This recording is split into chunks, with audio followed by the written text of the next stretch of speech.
I love to explore small streams for inland or native trout. In fact, that was my first passion for fishing when I started to fish. I would be a little river rat, so I'd be walking up streams, and I found that the harder I worked to get away from where the average person fished, the better the fishing was.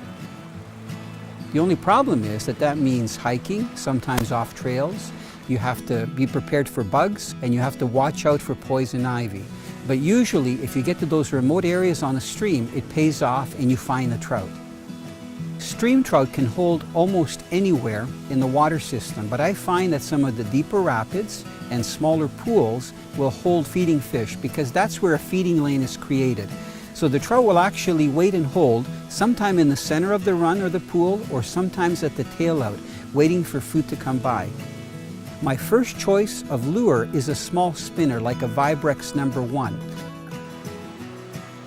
And I normally cast it across the stream, and I engage it so that the blades are working, and then I let the current kind of take it down and wash it naturally in front of where the fish are holding.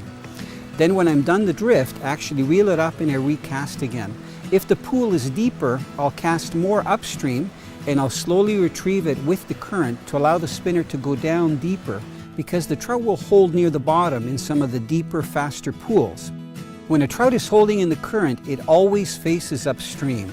So it's very important that you make your presentation so that the lure comes in front of it naturally.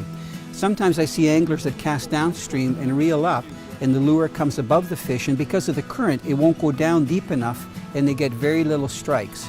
I find that making the spinner look as natural as possible and delivering with the current so that it brushes in front of the fish is what really triggers a trout to strike. When a trout does strike, it's very important that you just hold on to your rod tip and hold the rod high. Remember that it went into the current to grab the lure. So as soon as you hook it, you actually have resistance from the current that's trying to pull the trout away from the hook. One of the things that I love the most about catching stream trout is the colors. It's all worth it. They are so beautiful. They're great to eat, but I normally release them.